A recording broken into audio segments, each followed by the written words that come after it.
Welcome, ladies and gentlemen, to another episode of Cosmic Corner, only on Faith Unaltered.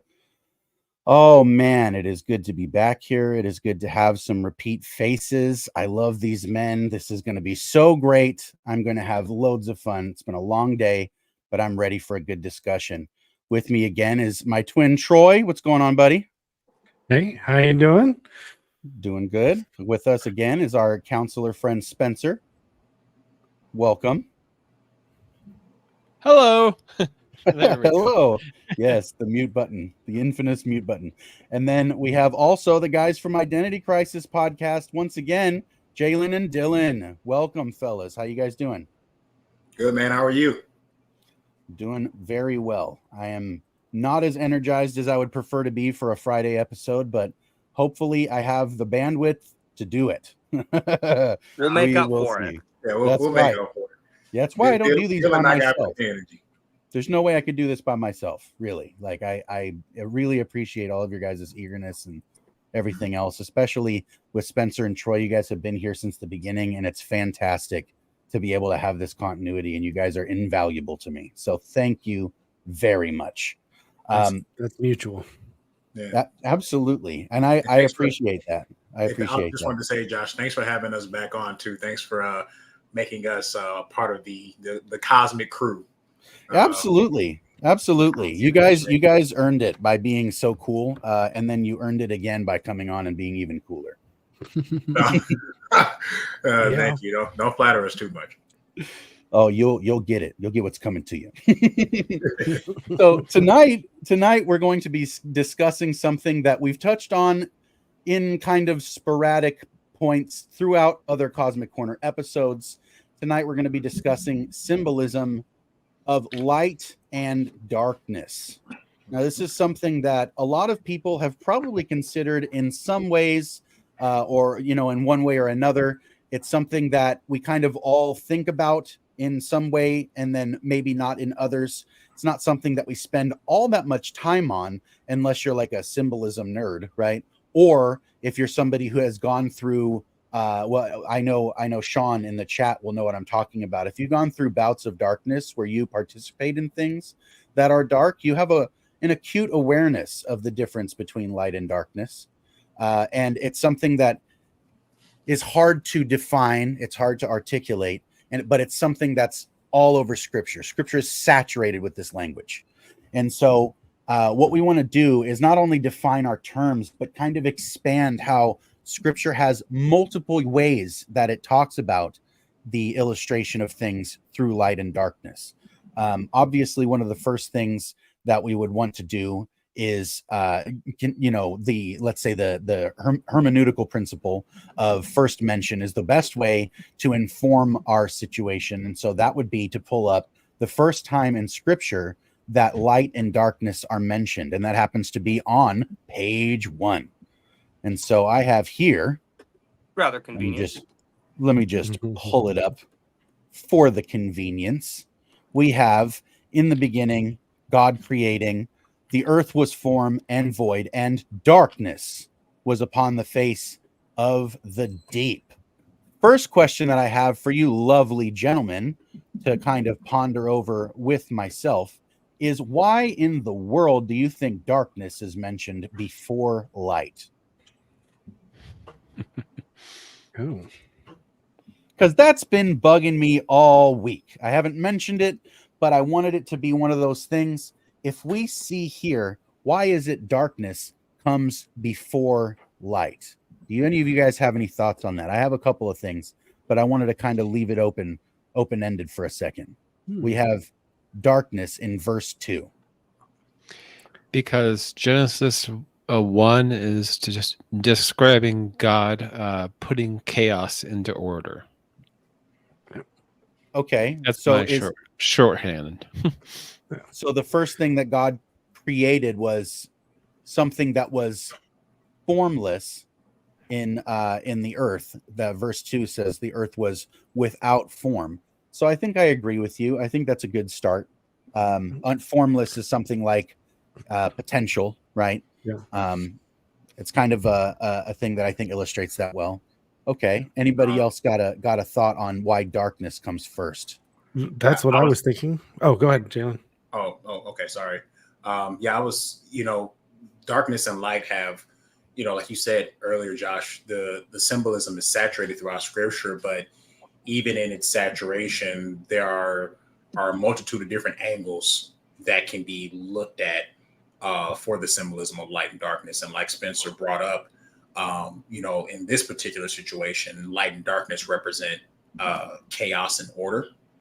And like he said, Genesis 1 is talking about how God brings order out of chaos, or we can say God brings purpose to potential, or he brings purpose to the formless, the void.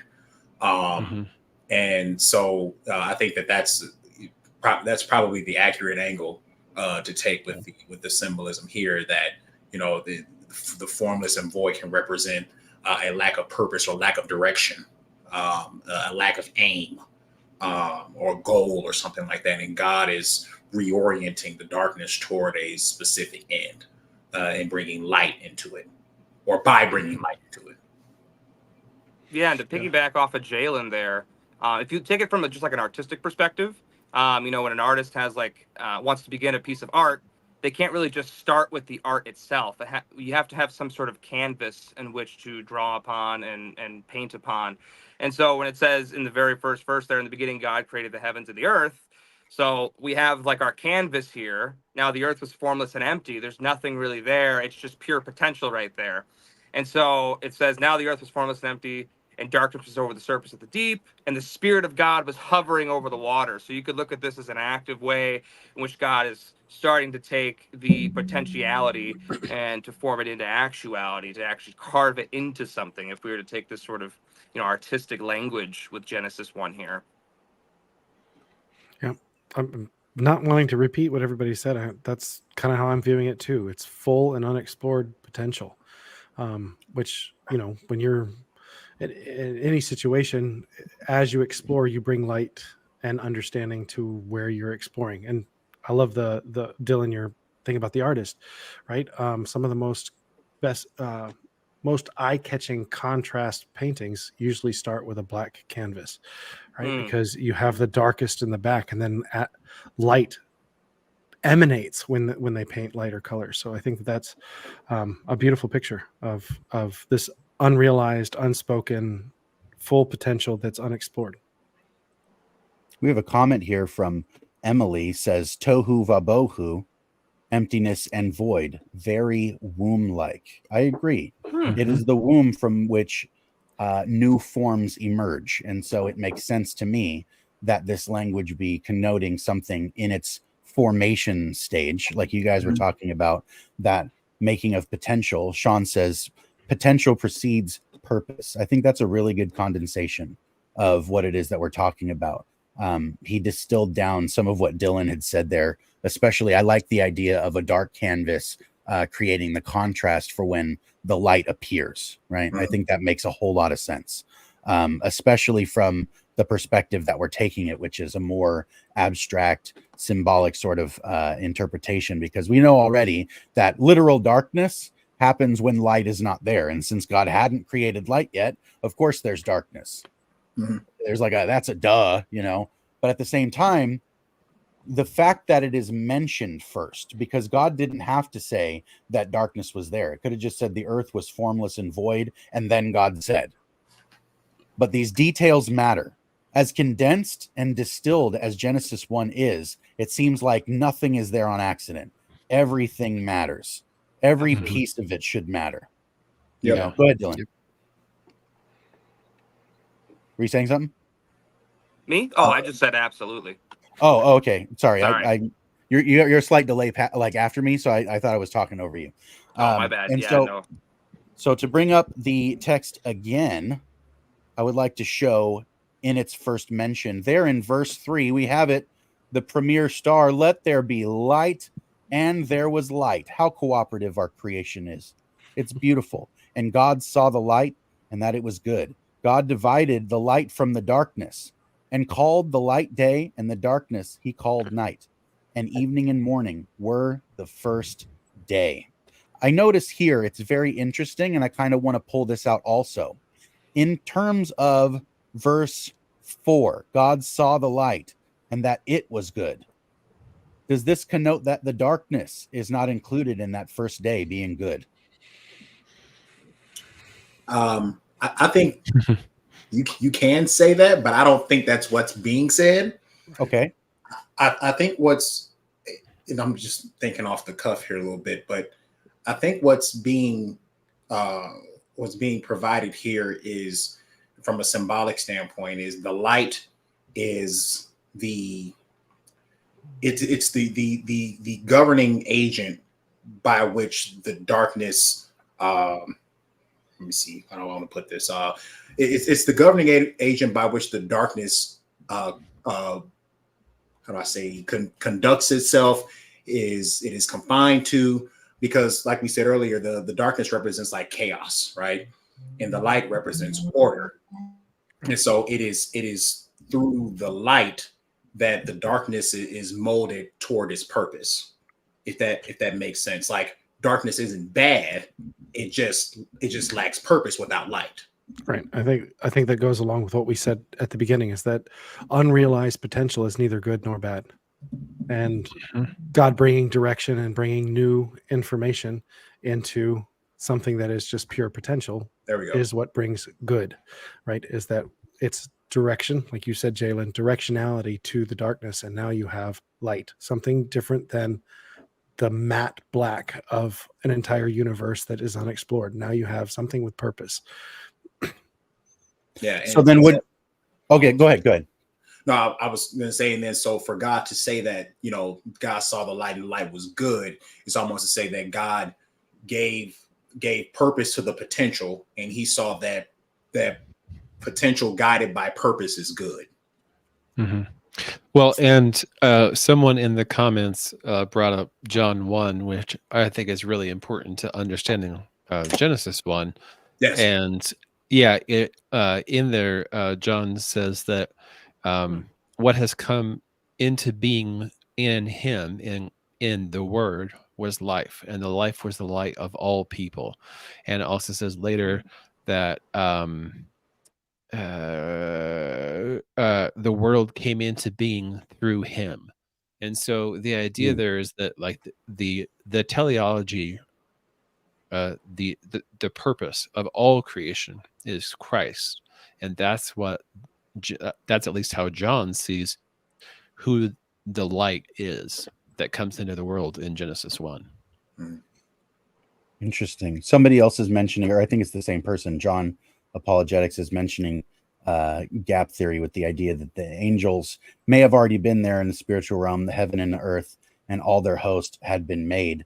It's an interesting point, and it's possible that that's let's say the missing context of the seeming gap between the making of the heavens and the earth, and all of a sudden the earth, which was just made, is void and without form. But the fact that the light hadn't been spoken yet makes me think that would probably be a discontinuity with at least what it is that we're developing here.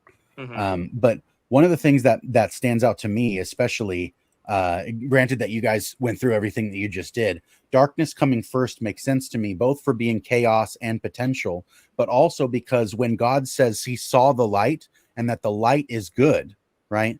Good usually is understood as moral good, or let's say righteousness or something. But in this context, because it's not a moral, say it's not a moral agency that God is dealing with right here, it's something more like an abstraction. It seems like what he's saying is that it is good, meaning it is according to divine intent, right? Yeah. That it is behaving as it ought. It is in proper working order. Like you said, Jalen, darkness finds its place because light exists. The way that science would look at this sort of thing is that darkness actually is a, let's say, negative ontology, in that it doesn't exist actually. It is the absence of something that does exist. Sure. And so when God made light and separated light from darkness, darkness as a non-entity found its place as an opposite. And then these, let's say, I don't want to say necessarily like they're not equivalents, but they're corresponding symbolic pairings. And the entire first chapter of Genesis is full of these symbolic pairings. But this is the second one, right? Notice the first one is actually the heavens and the earth in verse 1. And then you get light and darkness. And these are correspondence. Heaven and the earth connote, symbolically speaking, the material things and the spiritual things. And then with light and darkness, you have the integration of the ability to see or not see, which is equally blindness and sight, something like that. So it would make sense, considering the way that we all also already drew out the womb type language. When a baby is being formed, it is in a place of unseen. It is not in a seeing place.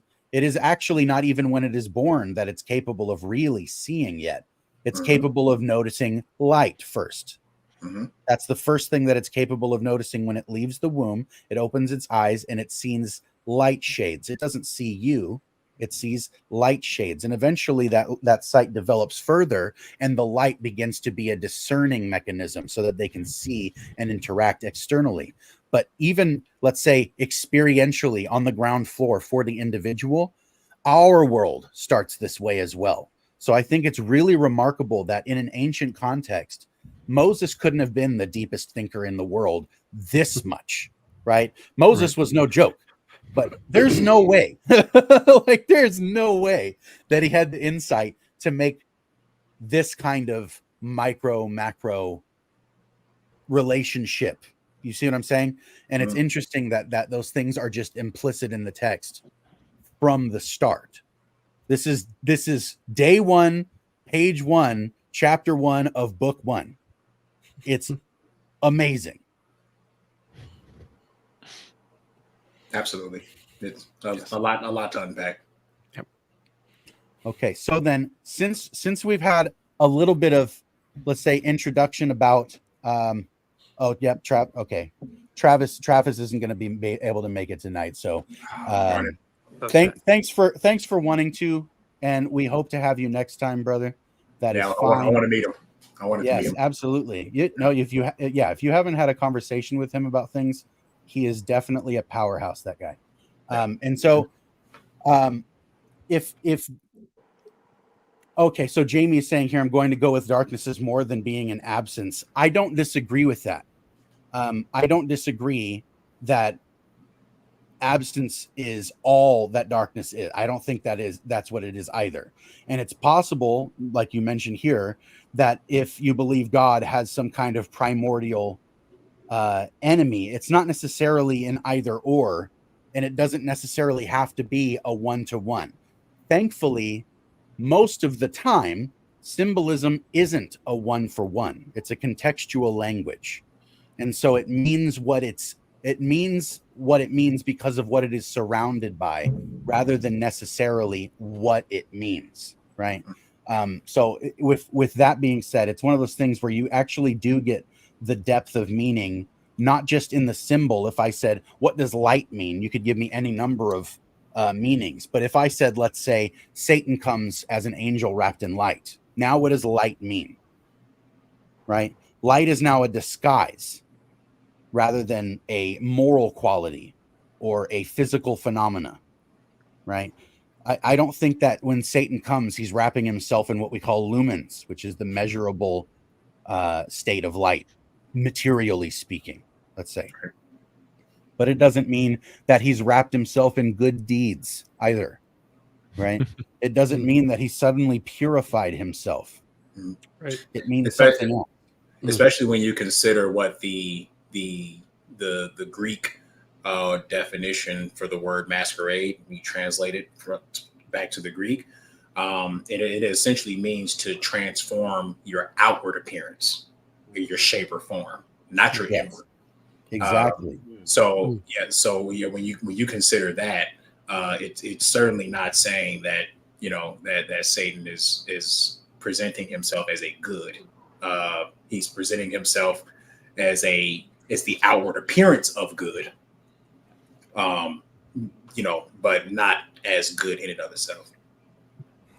So then let's let's kind of explore there then, because I think that it's really interesting that Satan would come wrapped or disguised, masquerading as light, right? And then we find in John, First John, he says, God is light, and in him there is no shadow. There's no darkness in his turning, let's say. Where like, if you, and experientially we understand this, is if I face the light, darkness doesn't touch me.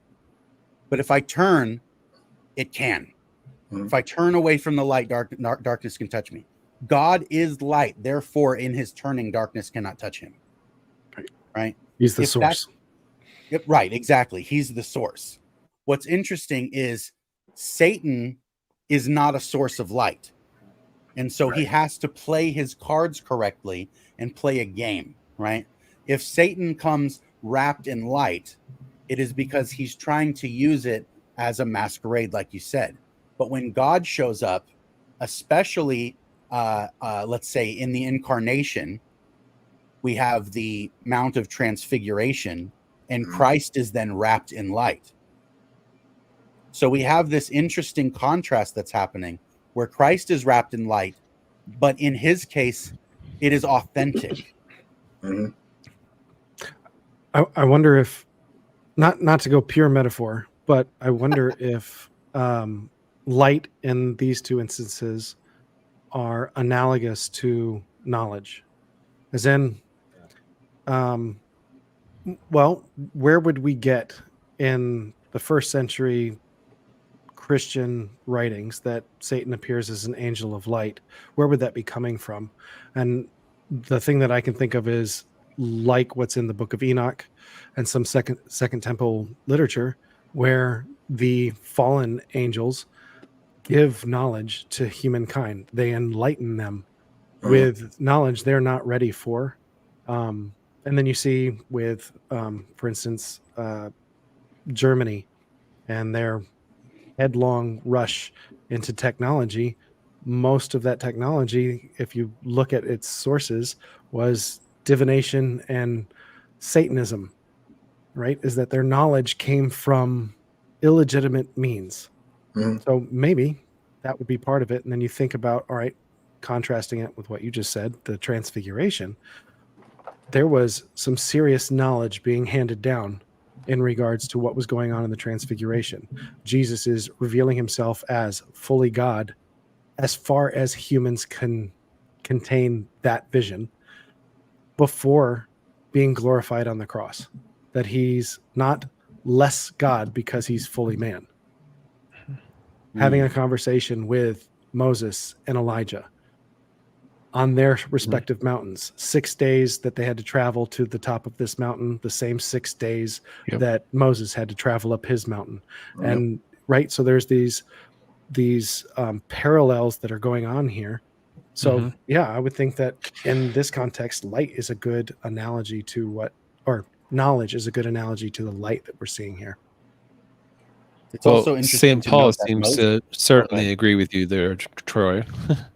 So in 2 Corinthians 4, he's talking to the Corinthian church, and he says, even if our gospel is veiled, it is veiled to those who are perishing. In their case, the God of this world, meaning like the devil there, has blinded the minds of the unbelievers to keep them from seeing clearly the light of the gospel of the glory of Christ, who is the image of God. For we do not proclaim ourselves, we proclaim Jesus Christ as Lord, and ourselves as our slaves for Jesus' sake. For it is God who said, light will shine out of darkness. So it's kind of, loosely quoting Genesis 1 there. Who has shone in our hearts to give the light of the knowledge of the glory of God on the face of Christ. It's interesting to note also that not only did Christ go and speak with Elijah and with Moses, that Elisha, when he was taken in a chariot of fire, and fire is in the ancient world the main source of light. Not well, the sun is the main source of light, obviously. Granted, fair enough. In all other contexts, how is it that you obtain light in the earth?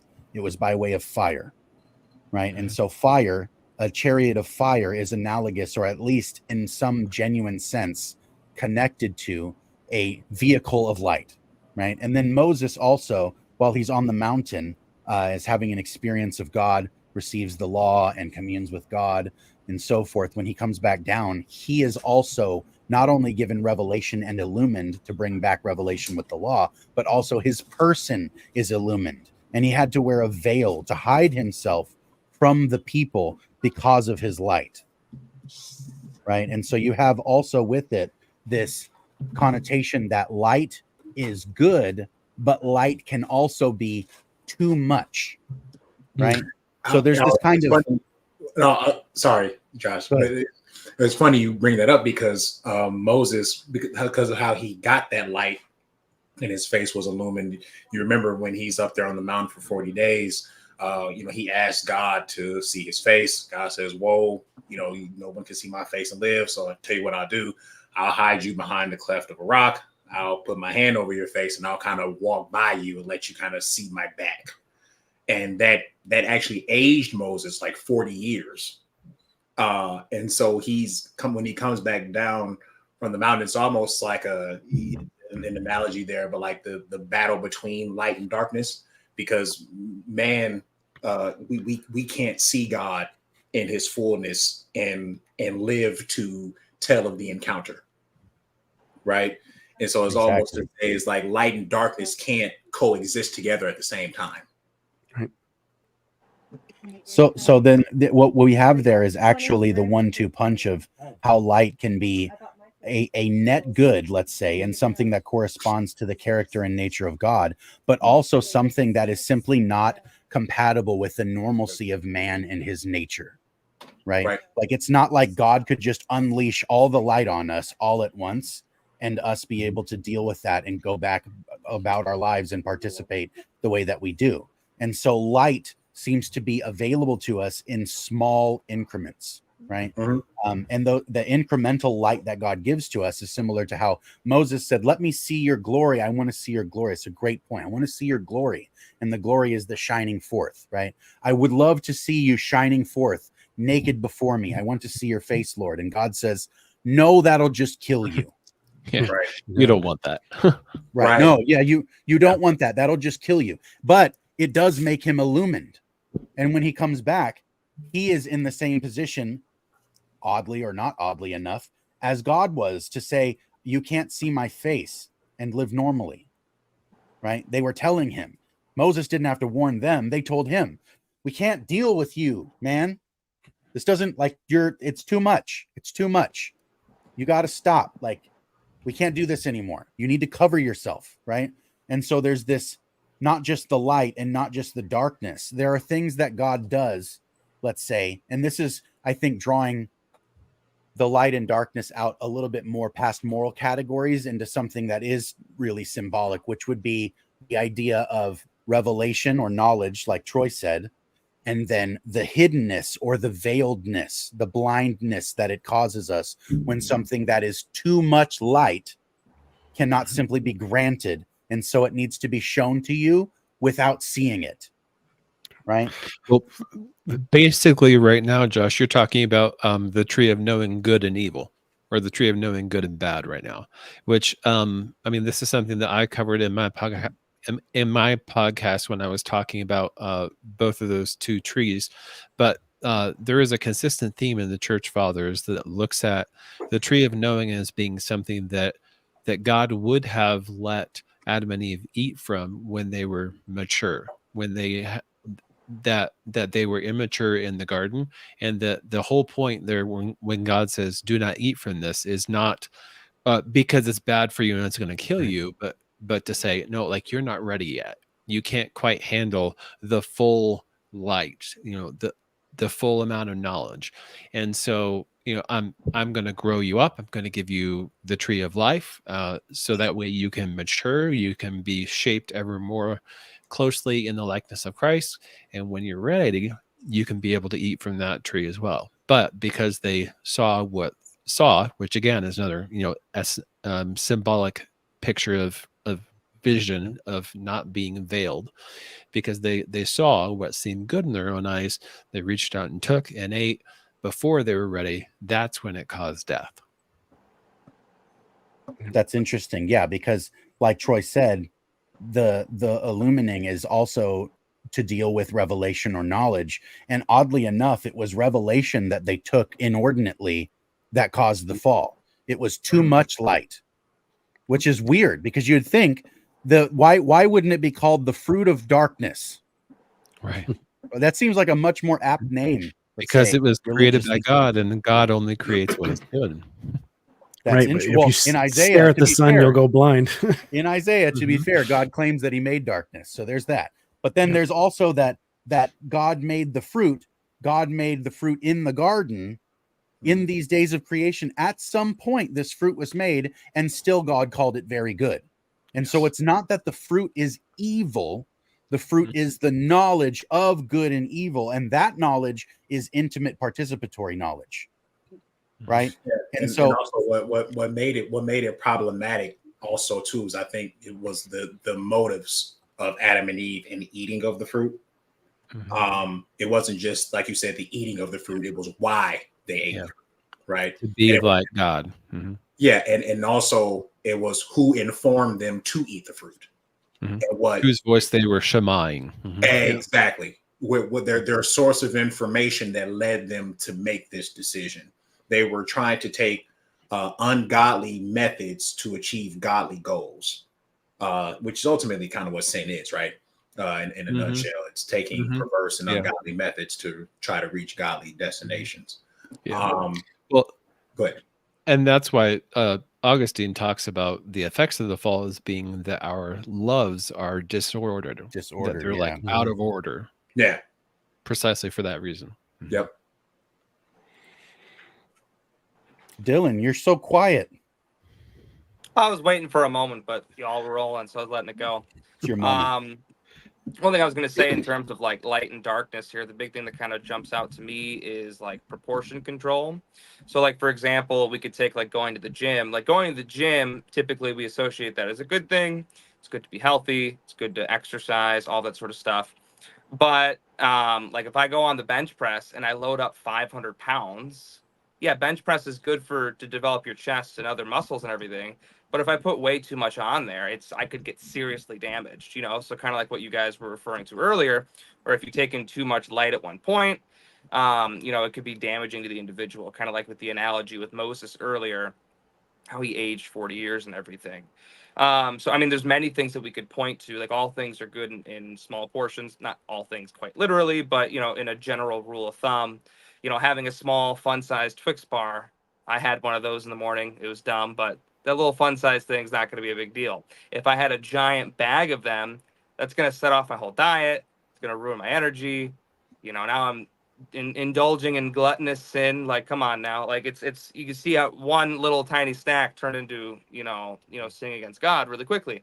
And so I think just kind of, you know, the light and the darkness thing we're talking about, proportion control, which is like a big thing that was kind of jumping out at me. Interesting. That's interesting. I like that actually. And it's interesting too, because, and I'm sure everybody remembers this, last year we had a really interesting event toward the West Coast where I am, where there was an entirely full eclipse that was visible for like 10 whole minutes. Yeah. It was amazing. So many people went to the hospital because they stupidly looked at the sun. Yep, there it is. So many people ended up in the hospital that day because all of them were staring at the sun like that was a new good idea. Like it's not the sun anymore somehow, and it damaged their eyes to stare at the source of light. Yeah, and after literally being told not to do that, right? Like, that's exactly right. For that reason, and deciding of our own accord that, you know, I'm going to do this anyway. And, you know, to go back to the sin in the garden, that's kind of what it was. We were literally told not to do this thing, right? And then we decided of our own accord, I'm going to do this anyway. And that's what led to, you know, in their case, the hospital, in our case, being exiled from paradise. Right. Yeah, so it's funny because good. I was gonna say it's funny because we can easily be like a little uptight and snarky about it, like those dumb people looking at the sun. Sure. Oh, Adam and Eve. If I was in the garden, Sure. I would have done better, you know. Sure. But like, if you think about it, we have a moral compass within us. We know right from wrong intuitively. And in a general sense, we all stare at the sun too long and make the wrong decisions, even though we know better. I mean, if you look at any sin, we know better ahead of time. You know, you could take, you know, lustful thoughts for a moment. You might look at a woman and then you could just choose to look away immediately, or your eyes linger and all of a sudden, like you're dipping into that territory where you're not supposed to be, and you know better. You know you're not supposed to do that, but you just find yourself doing that over and over. And so it's such a common thing to just be like, Adam, put me in, coach. I would have gotten things right in the garden. All right, but it's just not true. Oh man. kind of just Dale, I would have got subbed out right away. I got subbed in and subbed right back out. that kind of covered what I was going to say. I was just going to say, so what you're saying is that adults are not much better than toddlers. You tell them not to do something, they're going to do it. And it may be a different set of things that we've, you know, as a child, I've learned not to touch the top of the stove, but I still reach for fire as an adult, right? I still reach for what attracts my attention, which is light. And even though it may not always be wise for me to reach for the thing that attracts my eyes. Yep. In my counseling work, I tell my clients all the time, knowledge is not healing, because it isn't. I mean, like, ultimately, like, if it were, then Google would put me out of a job. But I mean, like, we all know what it is we're supposed to do. So like, so many times when I talk with my clients, I'm not telling them, okay, here is the right thing to do, which is kind of, you know, unethical in many cases, to kind of approach it from that value judgment standpoint. B, is very complex and multi-layered and depends an awful lot on their embodied existence. But the biggest problem there is that, like, even if I like tell them, okay, here's what you do, then if they do it, then they only did it because I told them to. And so now we've created this like whole, you know, dependency problem and everything else. But at the end of the day, what needs to happen is they themselves need to not just like know what the right thing is, but like know down in their gut, know what the right thing is. And that's not something I can download into their brain with propositional content. They have to like walk into that space and feel it themselves. And so that's one of the reasons why one of the things that happens is like people never really change until the pain of staying still is greater than the pain of moving forward. So yeah, knowledge is not just cognitive, it's embodied. So yes, very much. Yes, very much. And if anybody's interested in the idea of knowing in an embodied way, I would recommend going on YouTube and looking up the 4 Ps by John Vervaeke and understanding the different separations between the types of knowledge that he articulates there. You have propositional, you have procedural, you have perspectival. That's a fun word. And then you have, what's the last one? Propositional, procedural, perspectival, and participatory. Duh.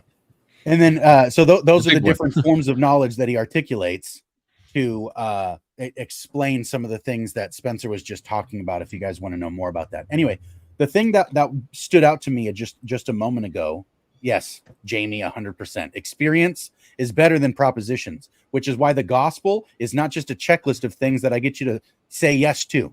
That is not what the gospel is. That is not what the Christian life is. That is not what goodness is. That is not what humanity is meant to be. We're not meant to be a collection of facts.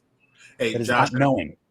Josh, I would even say too, that's not what the Bible means by the question, do you believe? That's right. That's what we've turned it into. Right. Here in the West, we've turned it into, do you accept a set of propositions about God? When we ask the question, do you believe in God? But that's not what the Bible is asking. The Bible is asking for a participatory commitment to covenant relationship with God. Yep. Absolutely. That's what it's asking for. It's not asking for, yes. Okay, I'm a Christian. Yeah, absolutely. heaven ticket. Yeah. Right. Yeah. That's- You just hold your validation number and give it to them at the gate. Right.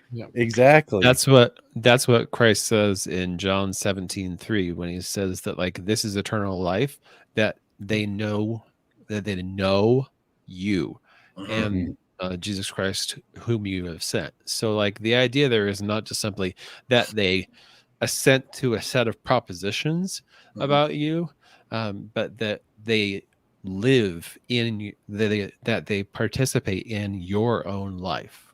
So And when you really think about what it means to know someone, typically in the Bible, there's definitely, we'll just say a Intimacy. deeper connection. There's Yeah. intimacy involved. And so For sure. obviously they don't mean that in a literal sense, but, you know, when Adam knew his wife, there was something intimate. Yeah, something gets Partaking. born. a And literal so if unveiling, there's shall those we sort say. Yeah, right. So if there's those overtones in general, it's not to have intellectual assent on a set of propositions about, you know, Jesus. I just intellectually affirm things in the Nicene Creed, so I'm a Christian. It's like, well, I mean, what does it mean to actually affirm the Nicene Creed? Is it just like, yeah, I agree these historical things happened, or so on and so forth, or does it mean to actually embody it and live it? You know what I mean? I think that the parable of the sheep and the goats is a perfect example of that. Is that the who gets separated and sent into outer darkness? Speaking of darkness, is based on whether or not they knew, or Jesus knew them.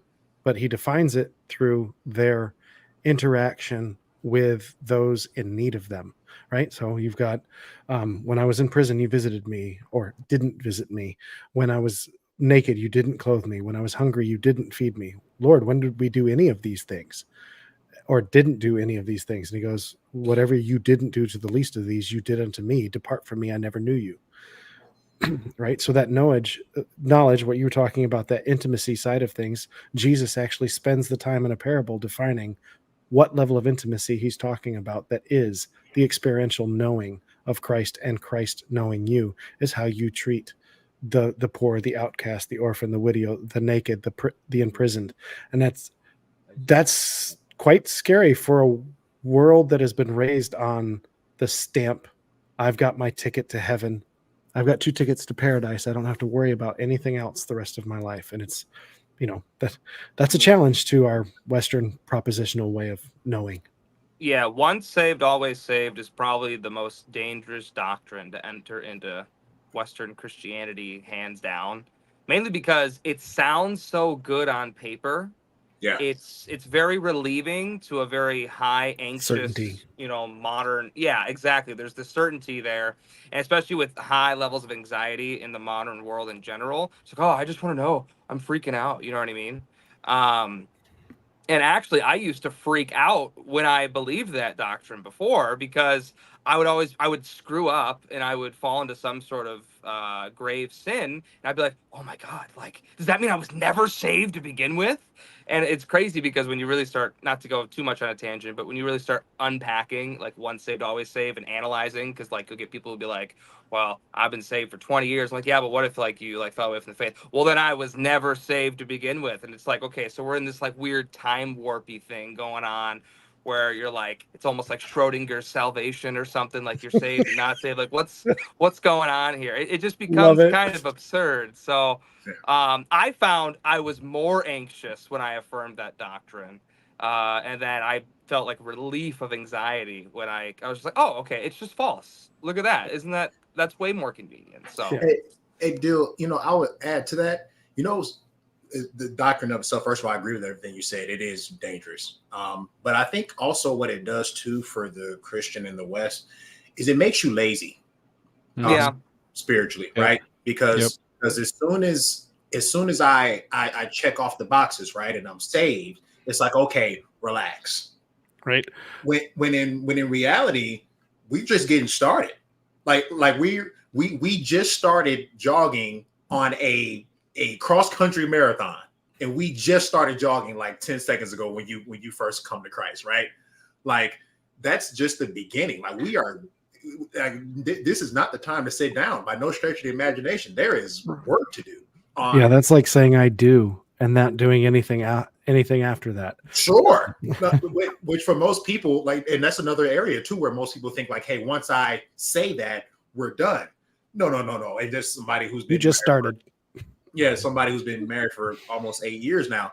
I can assure you, we just got started, right? And that's so funny because it's like the classic idiom. Oh, once we get married, we can settle down. It's like, that sounds awful.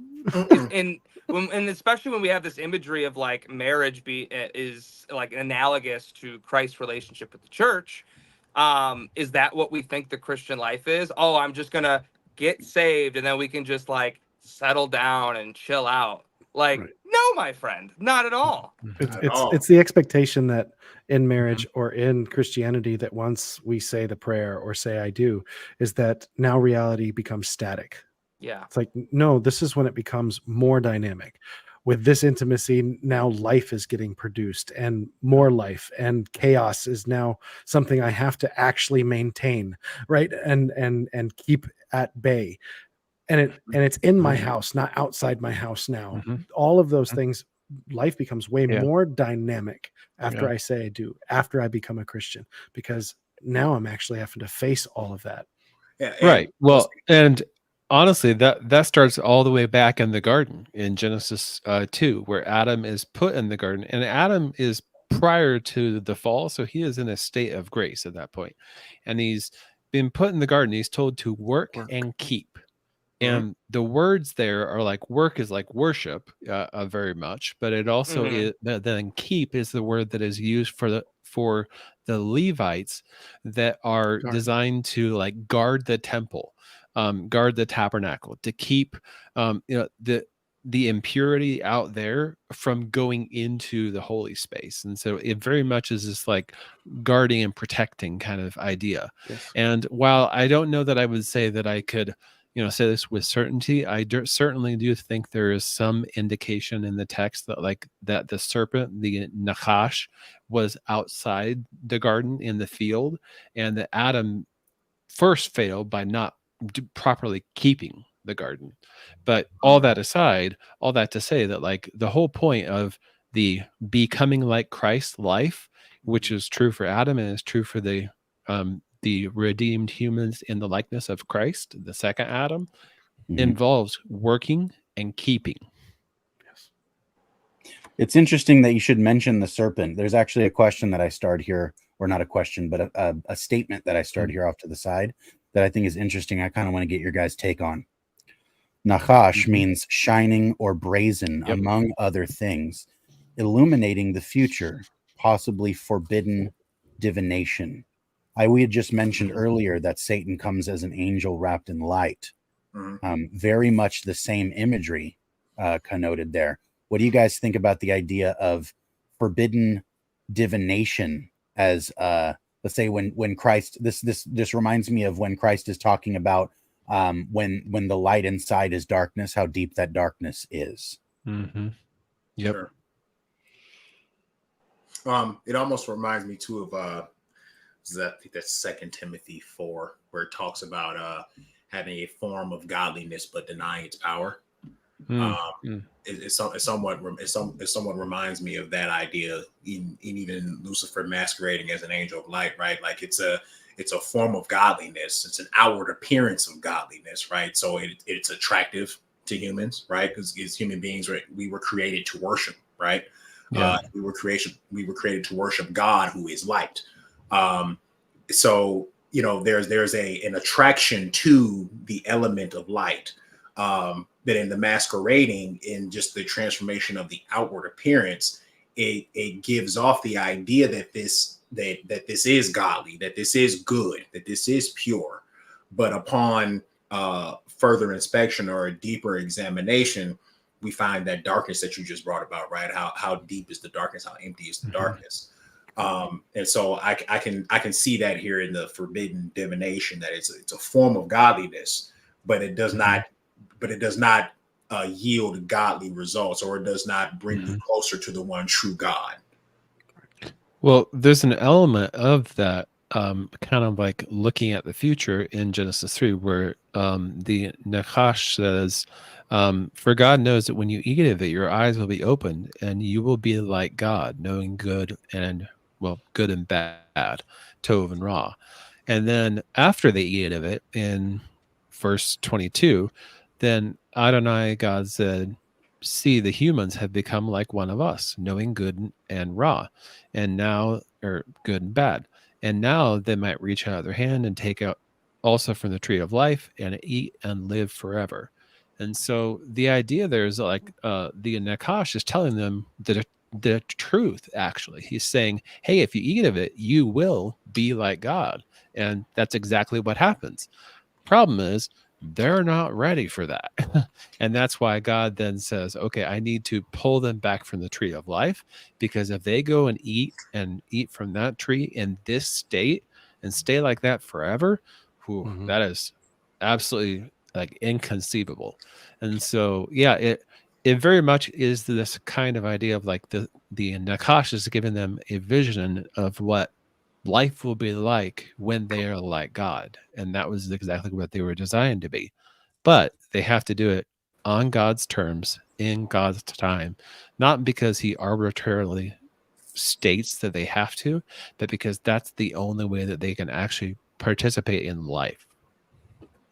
Right. And what's interesting too is that there was a purposeful blinding that God did in some sense, that there were things that their eyes were not opened to. That your eyes will be opened is an equivalent to your blindness will be taken away. And this is, he's trying to promise this revelation like a healing. And it's similar to how Satan does things now. I had mentioned this to you guys in a side chat a couple days ago, was the idea that you'll hear people, especially, let's say disconnected folks on the internet who have their own YouTube channel but aren't connected to a church, who think that they have some sort of, I have the special sauce, right? I have the secret sauce. You need me because I have the secret sauce. Your pastor, he won't tell you this stuff because they don't want you to, the almighty, they do not want you to know this, whatever this is, and that your eyes will be opened, right? And so this same ploy is used manipulatively even now to the same degree. And what it does is awaken in someone a craving for something that is ordinate, and then tells them to go about getting it in the wrong way and too much. Well, I'm laughing because there's a channel I like that's called What Your Pastor Won't Tell You. And they do a lot of cool stuff on there. That's like they'll I don't even know, like a lot of like Michael Heiser stuff they'll have on there. They had Michael Jones on there. So I guess anti-fundamentalism is kind of like their niche, and so maybe they're kind of targeting that demographic. That's why they have that sort of thing. But it's kind of funny how you kind of put that twist on that in general. I don't think that's the channel's intent by any means, but it just made me think of that. But yeah, I think people in general like the taboo, the what you're not supposed to have, like when cookies always taste better. Yeah, and I mean that's why you get so many kids who grew up Christian, allegedly, and well, I shouldn't say allegedly. They grew up in a Christian environment, and then they deconstruct because it's like, not because they had a really well thought out foundation necessarily, but because they went to college is usually what it is, and they're in an environment that's like not Christian thriving, we'll say. And it's kind of funny because it's in my own conversion story. Being a Christian was the most like anti-establishment thing you could do. So I was a little guilty of that too. I just happened to go in the right direction, we could say. Because I started unpacking things. I was like, man, a lot of my friends don't like Christianity. Why? Like, why is everyone like so like against this stuff? I'm gonna go find out. So I guess it can lead to good things, but like also oftentimes, it's kind of leading us astray. It can. Yeah. Go ahead, Troy. Oh, I was going to say, allegedly still goes in that sentence. The allegedly is not whether or not they think they were raised in a Christian home, is whether or not it was a Christian home, is the allegedly. Yeah, that's true. Well, here, the other thing also is that this happens to people, and I'm not trying to be mean. I'm not trying to nitpick. So anybody who's had this experience or is having this experience right now, I'm not trying to point fingers. I'm trying to explain a pattern that's become visible to us from the outside. Dylan just mentioned something really important. Young people are growing up in places where they are kept in the dark about reality for too long. They go to college, they get too much light, their eyes are open, and they go, whoa, my Sunday school Christianity is insufficient for all of this light that I just got. Now And what? that's true. That's right. That's Yeah. exactly right. It is insufficient, but because they have nothing in its place, because they've had no exposure, they should have been exposed to enough. And here's the thing: is kids that grow up in church that have really solid foundations and family are very kind, maybe a close-knit community, and they have this kind of bubble that they get to live in, and it's safe for them. But the world outside is not safe, and you can't make it safe. And so you need to have, You can't as a parent, protect them forever. right, as a parent, what we need to do is be ready to make our children strong and formidable as much as they are safe. And that means allowing them to be exposed to certain forms of the traumas that darkness brings about, but in innocuous doses so that they're not overwhelmed and broken by it. You should allow your children. My children know what homelessness looks like. They know what addiction looks like. Not in the way that I did, because they don't grow up with addicts in their house. They don't grow up with addicts next door, right? But they've been to my job enough times, and they've gone with me doing homeless outreach enough times to know and see there is a world like this, so that when they go to bed, they don't think every single time. If it's brought to their attention, you should be happy that you have a bed. That has some real meaning now. Life is full of difficulty and suffering for other people. You should be happy that you have a blessed and easy life, children. You have a blessed and easy life. That's not, most people don't have an easy life. And most blessed people don't have an easy life. Most people that have an easy life don't have a blessed life. You have a blessed and easy life.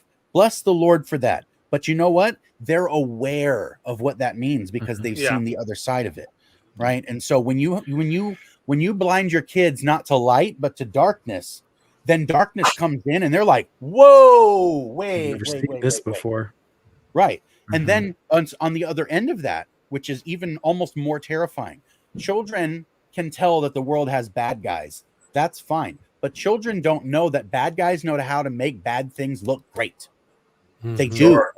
That's how predatory behavior and manipulation works, is by giving someone what they want up front so that you can leverage that to get what you want afterward.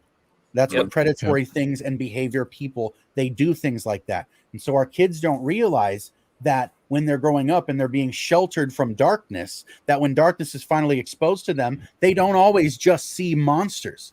Sometimes they see that really attractive taboo that you didn't tell them about. That because in fact, it's wrapped in light. Right, exactly. And so when they turn into a teenager and you haven't talked to them about the beauty of sexuality and its place in marriage and the consummation of love, actual love, and that love is not the gratuitous sex scene in the middle of a romance movie. And so when they become a teenager and all their teenage friends are debaucherous and sexual and all these other things, they're being introduced to this thing, their friends are all like, this is the best thing that has ever been, and you need it. And they don't have a reason to say no. Right. Well, something. Oh, sorry. Go ahead, Jalen. No, I was gonna say, it's funny because we talk about, when you go back to the masquerading idea, right? Sex in and of itself, especially at that age, we're talking about those teen years. Sex oftentimes masquerades itself as love, and love in the sense that true love, right? Which is why a lot of times when two teenagers get together having sex, they think they're in love with each other, right? They think they think that this is going to be forever, right? They are all in and committed and all this great stuff, right? Writing each other's names with the last name and all that great stuff, and it's all you guys know what I'm talking about, right? And I was 16. Yeah, right. And so like you said, when we don't expose our children to these things, they're left susceptible to those things, right? They're left naive and ignorant to these things, and they're so gullible and impressionable. you know, at that age. And when you, like you said, you got their friends around them, everybody's doing it, right? Everybody's giving themselves over to their hormonal desires and everything like that at that time. It's like, well, if nobody told me not to, why shouldn't I? Mm-hmm. Yeah. Yeah, and that's why I think it's so important to point out when you were talking earlier, Josh, about that there were some things about being in the garden that God had, like, you know, veiled for them or had given a certain kind of blindness. It wasn't, you know, just arbitrarily, and it wasn't because, ooh, that's icky stuff and you can't be around that. It was like, no, look, you're just not ready yet. You can't handle it. And so then, like my daughter is 7. We haven't had the talk yet, but it's coming, and a lot faster than I wanted to. And when it does come, like, that's how I want to approach it. Is, look, there is Tove here, and there is Ra, and I want you to know both. And before you, and I want you to know both from my lips and with my nous, my knowledge, my mind intact, so that when you know it in that sense, then you already have this knowledge from me. So that's my hope. Having had this conversation over the last 6 months with my daughter, that's the aim that I'm going at, is going, all right, this is the best thing that you will ever experience bodily. Mm-hmm. But I said the consequences of it is a superpower that produces life. Mm-hmm. And you do not want to give that to someone who will walk away with that gift and take it from you. And take it from you. Right. And that you want the commitment of someone that is there for all the wonderful consequences that happen, because those consequences can and often do happen. And so that's been my approach to it as well, is that recognizing that although they may be children, I need to give them as much light as they can handle so that they can join me as warriors, pushing back the boundaries on what is paradise into what was, wild and waste, right? Is that the goal of Eden was not so that Adam would stay there indefinitely, is that he would push back the borders of chaos while bringing order and life and love and the image of God everywhere. Be fruitful and multiply, fill the earth. Exactly. Yep. So I need my children to recognize their partners, that I'm going to make this place Eden for them, and raise them in such a way that they will step outside of my Eden and create another one. Beautiful. Absolutely. So in terms of the seen things and the unseen things, I find it really deeply appropriate that Satan's let's say the enemy's first appearance in Scripture is as a serpent, but not merely a serpent, but a serpent who shines forth. What's really interesting is that the serpent, let's say in our encounters with it in regular life, you meet a serpent usually under a rock, in the grass. It's hiding itself. So the serpent is an agent of hiddenness, that not necessarily darkness as in evil, but hiddenness as in our blindness or our inability to see things as they are. God does not have this problem. Nothing is veiled to God. Nothing. But to us, most everything is left to the unseen. Even things that are seen. Right now, I have an entire living in me, and for all intents and purposes, it does not exist right now to me. Right? I cannot see it. It is part of the things that are hidden to me presently, and hidden to my consciousness too, because until I mention it, it is irrelevant, and it simply is not. Right? It just is not there until I mention it, and my relevance I recognize, and I know I'm not looking at it, I know it's there. So I have an awareness of the things that are unseen if they're brought to my attention and they're made relevant to me, right? So there's these things about reality that we can't see they're hidden things, right? But there are things that are hidden that are not necessarily evil, right? God is one of those things. God hides himself from us as a mercy and a grace, but also because that's a feature of reality. And I was telling my buddy Michael, that's why we can see God's fingerprints everywhere, but not his face. Is that God tends to hide himself in just the right ways so as to reveal the right thing about himself. And he does this using the things you can see and can experience, as well as things that you can't see but can experience, right? And so there's those things that are hidden that are genuinely dark as well, right? And so I think it's interesting that this play on light and darkness does have a moral category. It does have a moral flavor in there sometimes, somewhere, right? So it's important to note, and we would be amiss if we didn't mention that light connotes often purity, right? It connotes it connotes a lack of like a mixture. Like there's no mixture. It's not adulterated. It's not, diluted with anything. It's something that is pure, which is usually when it's used of God, right? Or used of the things that God has revealed, that he talks about light, right? The thing that stands out to me is we have imagery of a snake, light, and darkness in one of the most famous chapters of the entire scripture. It's John chapter 3. We have Jesus likening himself to a serpent that's lifted up and made visible. The serpent is put in the light, put on a pole, like a city on a hill, mind you, that cannot be hidden. It's placed in front of everyone. And if they would but look to it, and you cannot see without light, you look to it, you behold the thing that should be hidden is brought and unveiled to you. And that is the healing. And what is the healing from? The snake that is hidden. The fiery serpents that were actually biting them in the wilderness. Their healing from that, unironically, was a serpent, right? And so Jesus equates himself with that thing that should be veiled, that becomes unveiled to you. And if you would but look to it, it would be your healing. And then in that chapter, just after he mentions the most famous verse in the Bible, John 3:16, and 3:17 is God's, let's say mission intent.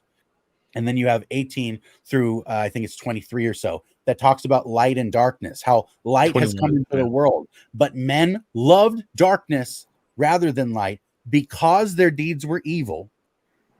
They would not go to the light lest their deeds be exposed. And so Christ says, I will be exposed. If you but look to me, I will heal you. Be warned, you cannot hide. Yep. It was knowledge that undid the first Adam, and it was knowledge that undoes that undoing. I like that.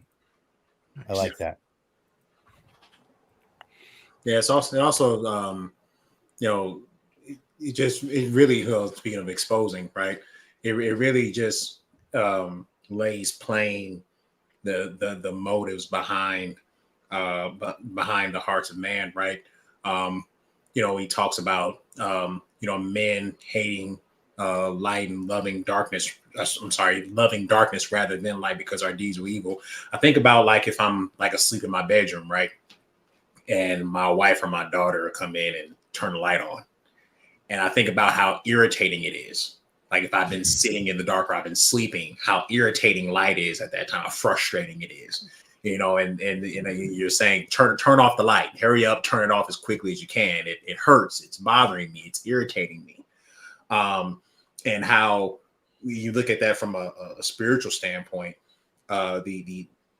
when a person first gives their life to Christ, or a person is first exposed to the gravity of their sin, it's irritating. It's frustrating. It's annoying almost to have the gravity and the magnitude of your sin laid bare in front of you, and you can actually see it because of the light that has now come into the room. Just wanted to bring that up. That's a good picture, and I usually pull the covers over my head. Yeah, sure. That's hide. a response. That's Yeah. one response, right?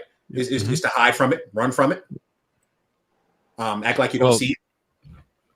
Yeah, right. Well, I mean, that's exactly what John talks about in chapter 3, verse 20, when he says, "For all who do evil hate the light and do not come into the light, so that their deeds may not be exposed.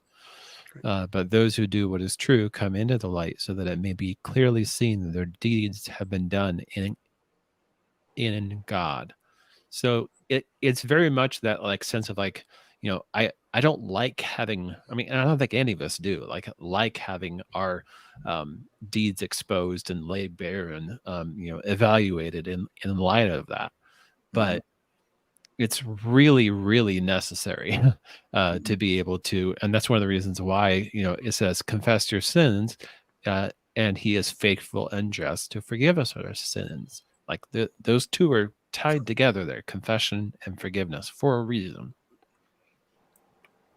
So we have one question in the comments here that I had start off to the side that I really want to get your guys' take on.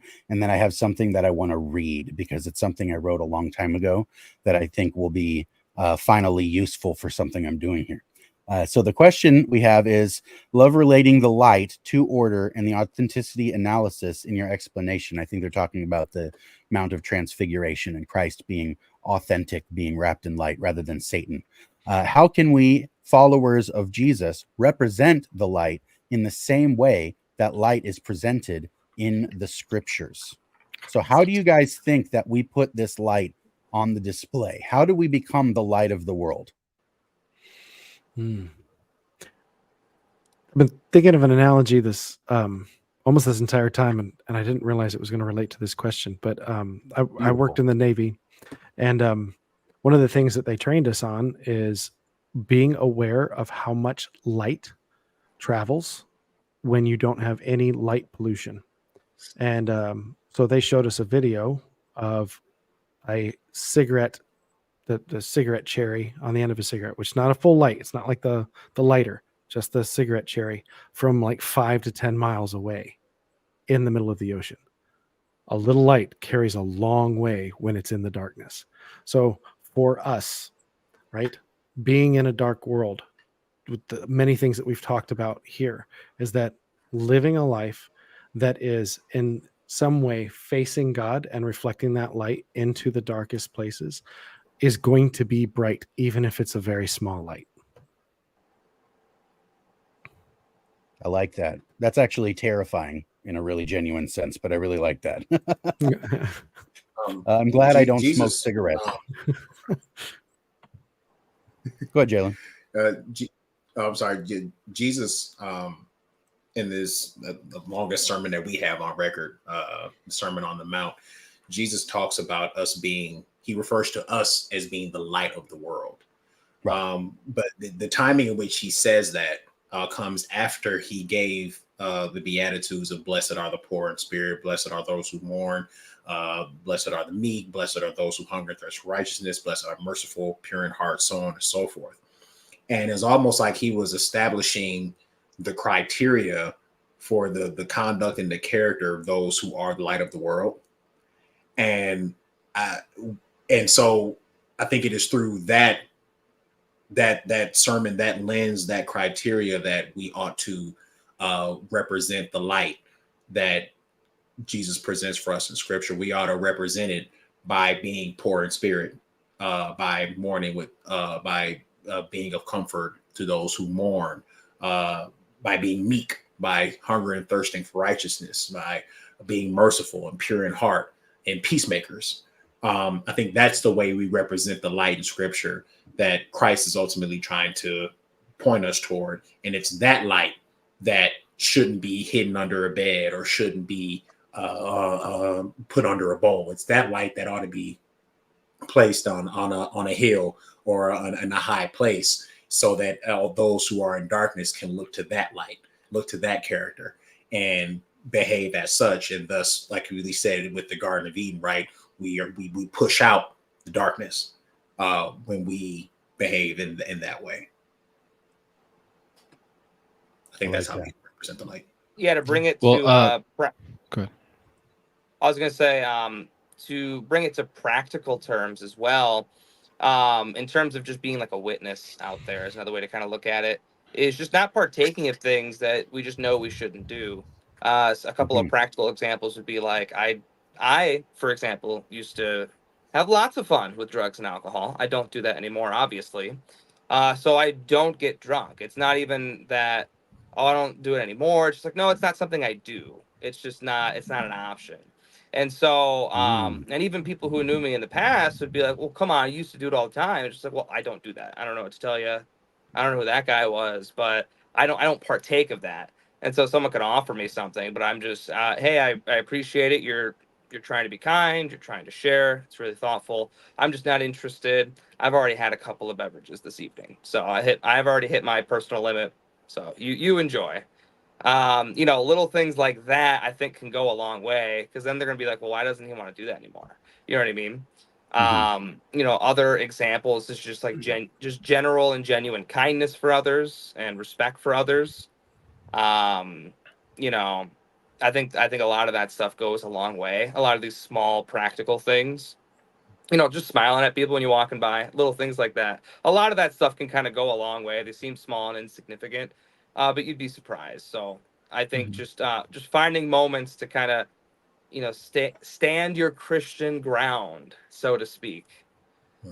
For example, my cousin's band is going to be coming over. I'm going to help them recording. I have a giant cross of Jesus in the back room, and that's going to be a conversation starter for sure. And I'm not going to take it down. I have no idea that's going. They're like a metal band, so I don't know what's going on with their mindset. I don't know their friends, but I know my cousin is currently an atheist, passively seeking. So that's going to be a fun conversation starter while I'm doing them a service. But I'm just going to have to kindly stand my Christian ground, give an apologetic when necessary, or maybe it just kind of comes up and they say something dumb. Or I try to relate to them and be like, dude, the crucifixion is the most metal thing I can think of. What are you talking about? Be willing to take a joke as well. You don't want to be a stick in the mud either and take everything so personally, especially if it's coming from people who are specifically joking around. They're not trying to be rude. You don't have to be defensive in a negative sense. You should be like, dude, the crucifixion is metal. What are you talking about? This is like the oldest metal there is. What do you think? And just trying to relate to them, kind of like what Paul did in the book of Acts. If you worship an unknown God, but I tell you who that God is, essentially. Obviously it's a little bit different in the analogy I presented, but I'm trying to relate to the people using their language, using their culture and stuff like that. So I really like that. I'm going to say something kind of controversial. Love it. Me and my wife, every once in a while, we'll go to a local dive bar that we have near our house, and we'll just go in there to have a couple drinks and talk. It gives us a chance to step out of the chaos sometimes. And I cannot tell you how many impromptu counseling sessions, prayer time, Bible study, helping somebody mourn, giving somebody hope that was just about to commit suicide, all the time. Every time we walk into this bar, someone walks up to us and is like, there's something different about you guys. Hey, I just want to tell you my story. Yeah, I'm going through a lot of hell right now. And we're getting to minister just being neighborly, because what did Christ do? He said, or when asked, what is the greatest commandment? Love the Lord your God with your heart, mind, soul, and strength. And the second is identical to the first. Love your neighbor as you love yourself. Is that the way that I love God is loving his image in everyone that I see. So it's an opportunity everywhere I go to just be light, love, and they're going to come to you.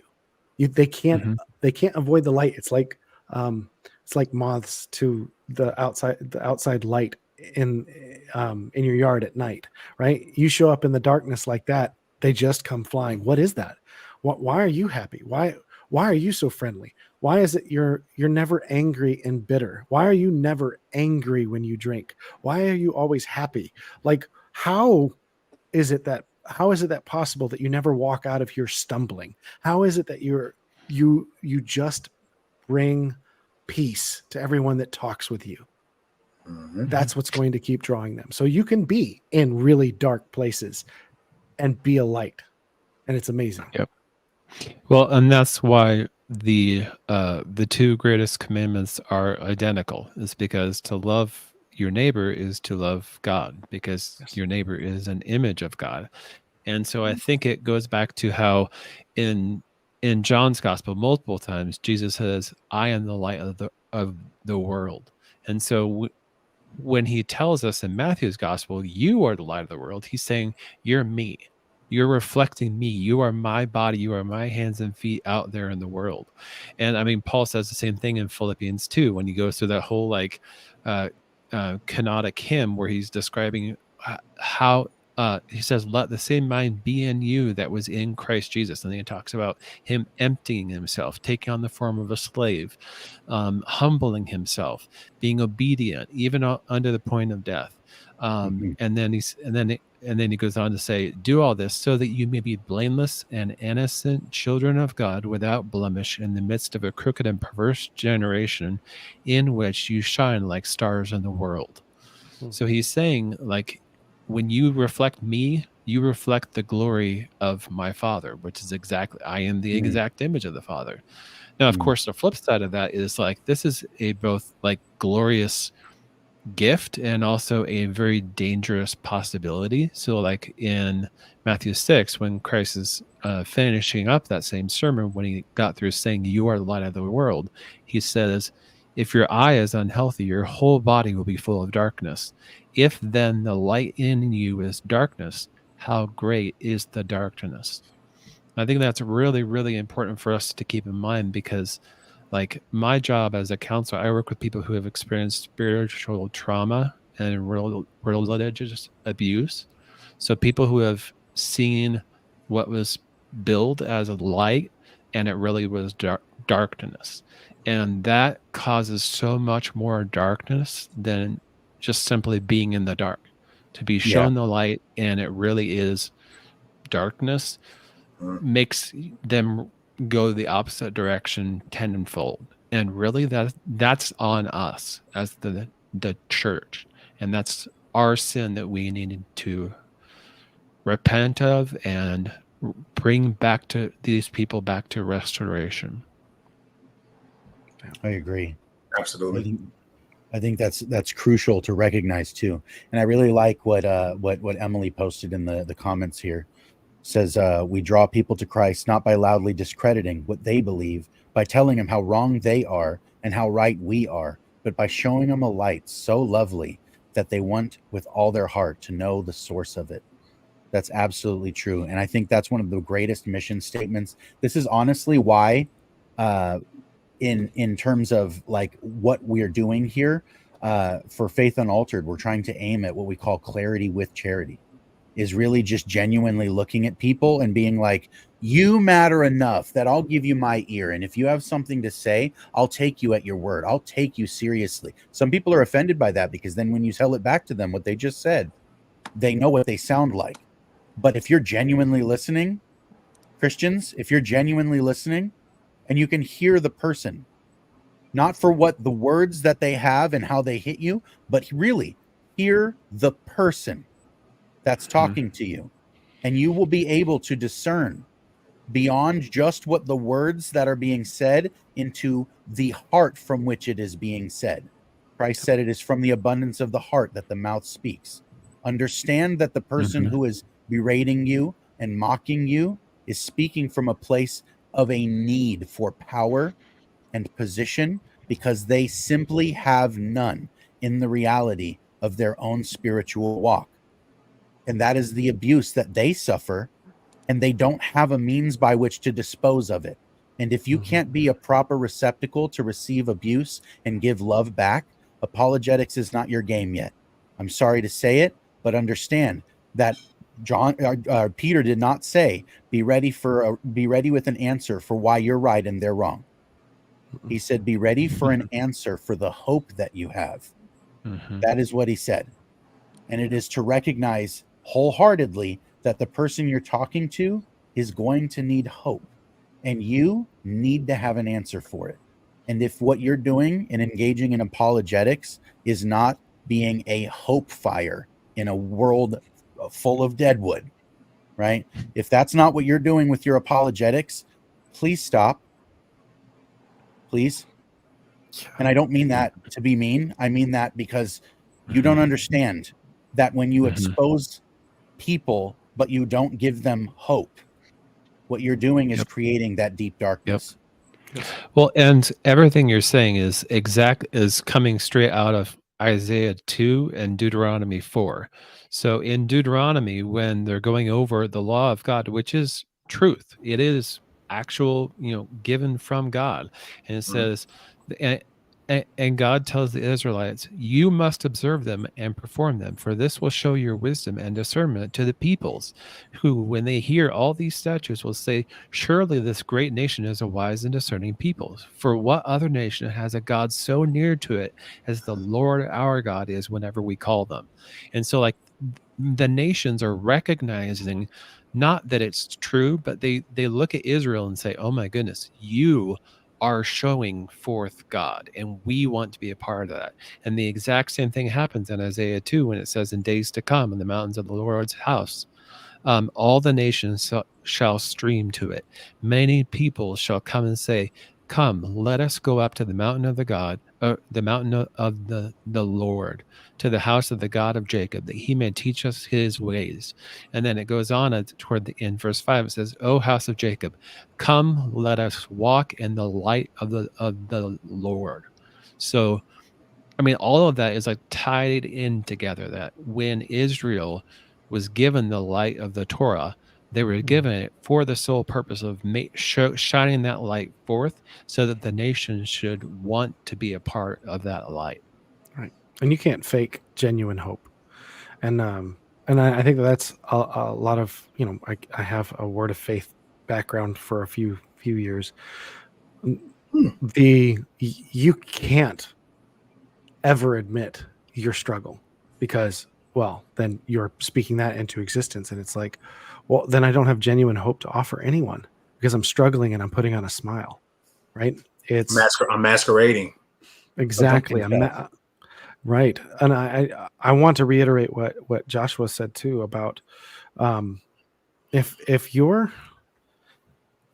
are driven by the need to be right and you're not bringing hope, like Josh said, I'm practically repeating what he said because it's so important. Please stop, because you don't know how many people that actually care have to put those people back together because you've made God untenable. You have made God the stench of death in their life because all you were concerned about was being right instead of loving them and drawing out the image of God that is inherent to their nature, and they've been told to disregard and change and hate.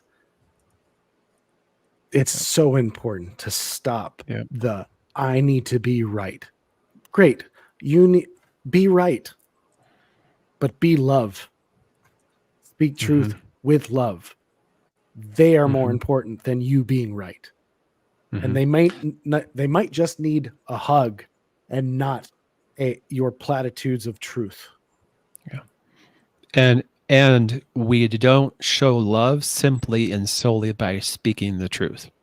Yes, that is part of it, but that is not the way in which we show love. That's not how Christ did it.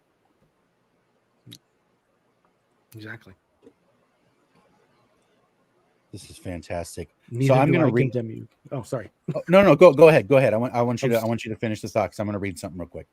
I mean, that's exactly how Jesus approached the woman caught in adultery. Where are your accusers? Yeah. None, my Lord. Well, neither do I accuse you. Go and sin no more. Yeah. There was truth that came with that love, but there was not, I need to be right. I need to embarrass you the way that everyone else was doing. It was concerned about that individual. And what's interesting is there were no disciples that witnessed that. Who's the one that told that story to get it into the book of John? It wasn't the people that walked away, you know? So I preached a whole sermon on that passage exactly at my church because it's so important to make sure that like people understand that there is a proper neurological sequence to being able to like open up the space that is willing to accept the truth. And instead of just simply bashing them over the head with the truth and then saying, "Oh, well, they just don't want to hear it. They're just, you. They have and their persecution is proof that I'm on the right side by doing this. It's because they hate me. I know I'm right. That's exactly it. That's exactly it. It becomes a self-fulfilling prophecy of self-aggrandizement rather than glorifying God. And that's one of the reasons why Jesus said, like, if the light in you is darkness, how great is that darkness? Because everything that comes out of your mouth, every bit of truth coming out of your mouth is going to sound like the Nachash, not Adonai. Yeah, you become a black hole instead of a star. Mm-hmm. Yeah. One thing that I wanted to mention that I forget exactly who said it or what was said, but it sparked in my head a word study that I had done a couple of years ago because I was talking to Joshua Sherman about the idea of angels being held in chains of darkness in Peter. And I thought that was such an interesting phrase. I looked that up, and the word for darkness there is a word that connotes something like mist, but like mist that's haunted. It's such a weird thing. So it's funny too, because you can see even in the entertainment world, when they want to connote something that's magical, there'll be a mist with a light in it. But if you want to connote something that's dark, evil, haunted, or possessed, darkened mist is good enough, right? And it's interesting that intuitively, you don't have to be told that. You feel that because you see that. And it corresponds to, real life. Apparently, that's exactly what that is. It is in chains of haunted mist, chains of darkness. Imagine, what is mist, though? Here's the weird thing. What is mist? Mist is water that doesn't have a body anymore. What a way to be trapped. Hot dog. That makes just way too much sense. But anyway, sorry, that was a weird tangent, but that was something that, like, one of you guys said it, and I was like, I haven't thought about that in forever. And it is like light and darkness thing. Like, this is just so interesting. But yeah, so darkness you can feel on your skin. Right, exactly. Like that you can experience, like in the most palpable, tangible sort of way. It's almost like you could cut it with a knife. I see Dylan says that he has to hop out pretty soon here. If you want, take a second if you want to do a closing thought or takeaway kind of thing, just so that I don't have to feel like I'm holding you, because I don't want to hold you hostage, because I value you. Oh, I appreciate that. Yeah, I don't have anything specific. I've been enjoying the conversation. It just feels like a live stream Bible study and exploration of ideas, which is always fun. I've enjoyed it so far. I'm happy to join on another one in the near future. Luckily, my schedule is going to be a lot more flexible, which is nice. But I don't have any specific thoughts or poetic verse to share or anything. I've just been loving the imagery we've been kind of uncovering and, putting it in very symbolic terms and practical terms, everything. It's been fun. So I'm sure you guys are going to knock it out in this last act of the podcast. So for sure. Well, I appreciate your participation in what we're doing. I feel like our synergy is worthwhile. So I would love for you to come back and have more episodes. Jalen also, you guys are fantastic. And I am so blessed to have stumbled across your channel in whatever theology group that was. I don't remember who posted it, but I saw something. Probably I clicked it and was like, these dudes are legit. I love it. I need to talk to them. So I'm so glad that God put that rock in my shoe and I found you guys. This is fantastic. But I really I appreciate you for real. Likewise. Yeah, I'm loving it. So, but until next time, my friends. Right on, bud. Later on, broski. See you guys later. Right on. And then, and just so everybody who's listening still or listening in the future, go look up on YouTube, the Identity Crisis Podcast. Crisis meaning CHRIST, Christ -is. Identity Crisis Podcast. That is right underneath Jalen's name there. Here, I'll do you a favor. Boom. Look at his beautiful face. There, right underneath his name. That's the name. Put that into the YouTube search and subscribe to that channel and help them out. bless them. That would be fantastic. And Thank you. check out some of their content. I really enjoy their dynamic. They do a good job. And so that's why I wanted to talk to them. That's why I value their input here. And they've been really good influences for me so far with the conversations I've had with them. So I do appreciate you guys a whole lot. Thank you very much for coming on here, for real. Oh, absolutely. Thank you for having us, man. We I was telling them, I was like, we're members of the cosmic crew now. So yeah, it's a very limited club. Yeah, but I absolutely love it. I really do. I love you guys' your zeal for the word. I love the imagery and the thoughtfulness that you guys articulate as it relates to scripture. It's been very refreshing for me personally. It's been very refreshing for me personally. I was telling Dylan prior to meeting you guys, it's very interesting. I was telling him how drained I was as it related to the apologetic scene because of some of the things you guys expressed, actually. Especially in the online space, the comment section can be a foreshadowing of hell in a lot of ways. Yeah. And it can just be a terrible place to spiritual cesspool time, especially as in the apologetic space. Even amongst those who are believers, right? Arguing, about a bunch of things that ultimately, in my humble opinion, don't really matter. But you get into a lot of these, I'm right just for the sake of being right conversations, and it was very draining, very tiresome. And I was telling Dylan, I was like, I love to just get around some guys who love the Lord, and sure, we are apologists and things like that, but they have the zeal and the passion for God's word and not just apologetic answers. And then you guys come along. So yeah, there it is. It's been fantastic. It's been a breath of fresh air. So refreshing. Man, the Father's too good. Mm-hmm. Way too good, especially if someone like me. So one of the things that I wanted to share, and something that is really interesting I wrote this probably, I think 7-ish years ago now, something like that. And it's something that I've shared with some of the guys before, but I've never actually read it on a podcast or anything like that. And I kind of want to share it because it's genuinely related to this topic. And it's a testament to how deep this imagery goes, that 7 years ago, long before I understood half of what I'm talking about now, God put the intuitions in place that I could write something that's still relevant to me right now, that I read it and I go, yeah, there's no way that I wrote that. And I know I remember writing it, but there's no way that was me. You know what I mean? So I wanted to share with you guys, I wrote a parable.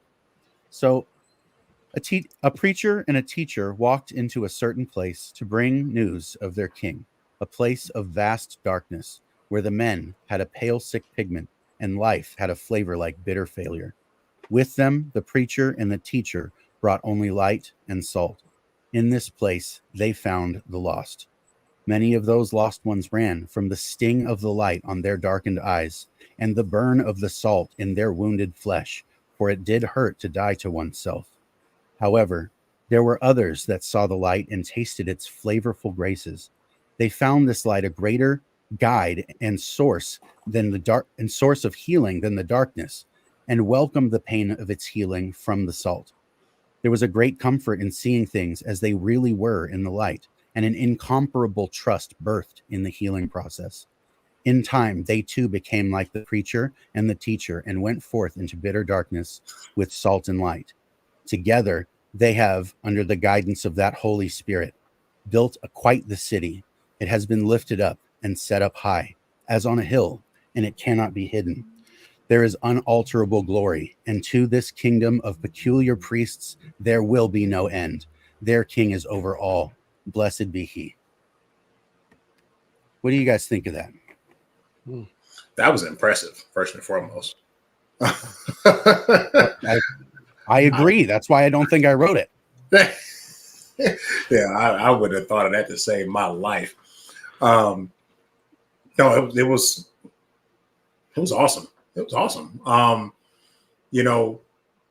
It kind of alluded back to the the Matthew chapter 5, talking about being salt and being light. And when you think about salt, especially in the ancient Near East, how salt, one of the primary functions of salt was to preserve, right, or to make flavorful, things like that.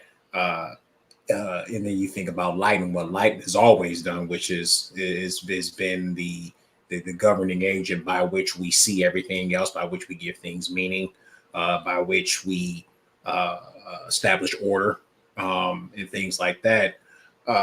You know, in the sense of that parable, it all just kind of points back to Christ being those things for us. And then when we become molded and fashioned into his image and likeness, we become those things to a darkened world.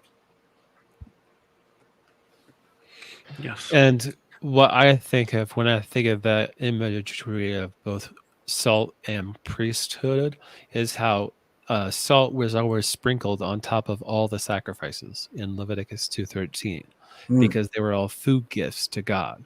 And so when Jesus says, "You are the salt of the world," it sounds like he's saying things like, "You are the thing that makes the sacrifice of the world be acceptable, be pleasing, be a beautiful aroma."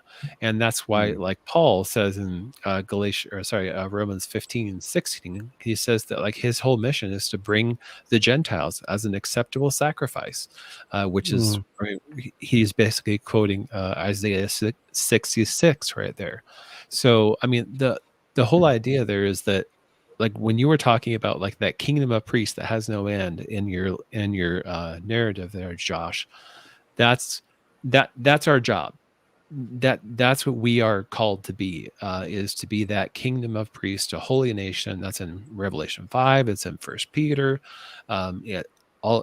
We are the continuation of the ecclesia of Israel. And when we do that correctly, we are sprinkling the salt of our light, of our goodness, such as it is or may not be, over top of the sacrifices of the people that we are interacting with day to day. And based on the quality of our salt and our light is going to have a lot to say about how acceptable they will be, and how acceptable our own offering of that sacrifice is going to be. That's awesome. Can you read that the last two lines? I actually thought about it afterward and felt silly. I'm just gonna I put it back up. I have it on the screen now. Perfect. So there is unalterable glory, and to this kingdom of peculiar priests there will be no end. Their king is over all. Blessed be he. That's awesome. I really, really like this. I want to spend more time with it before I comment, because there's so many little connections that you've made with salt and light, kingdom of priests, and both Spencer and Jalen have covered the two things that I was like, that's where I was going to focus. But one of the things that this reminded me of is how often what our role is that we're calling people out of that kingdom of darkness, turning them into priests, and then sending them back as lights in that darkness. So I think that's it's an interesting transformational type focus. And I really like the way that you put this in words. Well, the thing that I was actually trying to pull out when I wrote it initially was the preacher and the teacher are like the two witnesses in Revelation, and they're being sent out during the time of darkness. It wasn't necessarily that I'm writing about those two necessarily, but it's just the pairing and putting them together. Their mission being the evangelism of the king and it's in the kingdom, and their mission field being vast darkness, sick men, bitter failure, and the lost. Right. So that's the mission statement in the first paragraph. And all the imagery that I brought out there is all stuff like Jalen said was actually from that passage. That's why some of the things that I wrote there. But the idea of their pale, sick pigment was because they're in darkness. Right. So it's just more visible imagery to emphasize the point that they live in darkness and that their life is the flavor of bitter failure. You know what I mean? It's like that's where they live. That's the place they live in. That's a lot of people. And so I've met those people. And it's like that's one of the reasons why I enjoy my job so much, is because I get to be light, let's say. Not that I always do that quite as functionally as I ought to, because my job is frustrating, admittedly. Some of the things at my job are very difficult. Some of the people at my job are very difficult, but it's very worthwhile. It's exceedingly meaningful, and it's actually making differences, not only to the world, but to individual people's world. Sure. You know, and that's something that I wouldn't want to replace necessarily.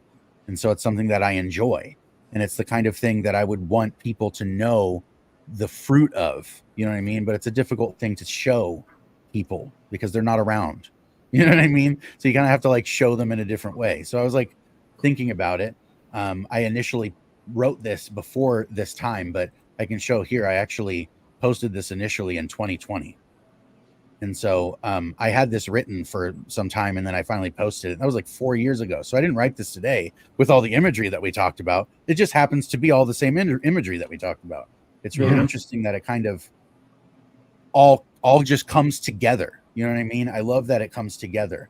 And it is like a intuitive, and that's what symbolism is really good for, is reaching those parts of you that commune with meaning rather than simply rationality. You know, imagery and symbolism are those things that can talk to you in a way that words can't, which is why dreams are so powerful.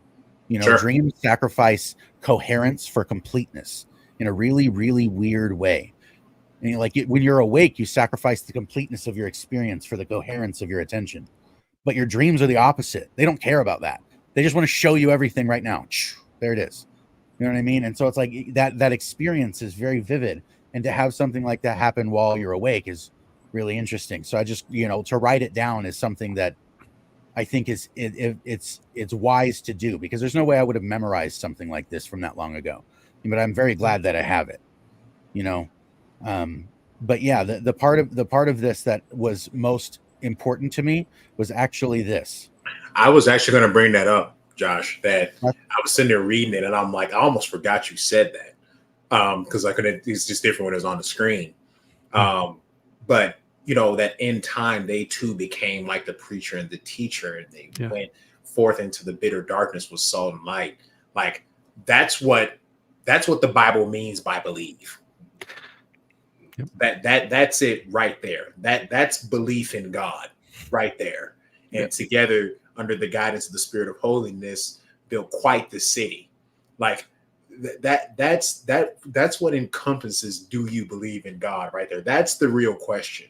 And that's the real answer to the question is what are you doing about it? Not, you know, what do you think about it, but what are you doing about it?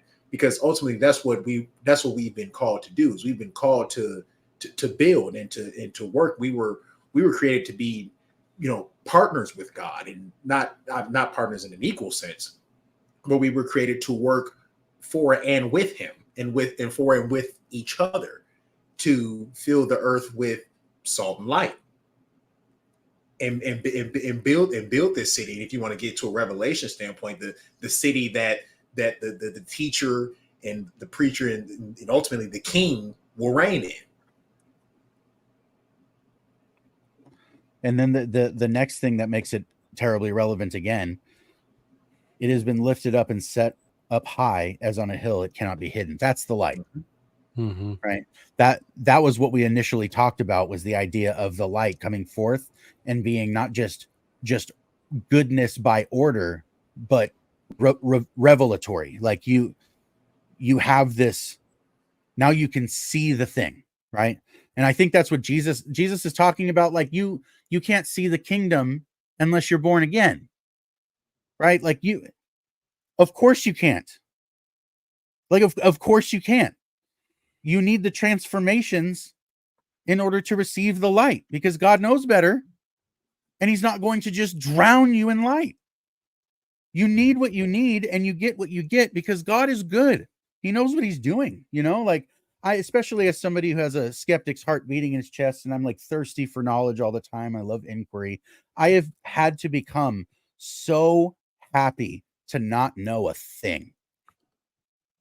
It is so comforting to recognize how ignorant I am and how my thirst is good, because God has what I want and what I need, but he gives me what I'm going to be given and not what I take.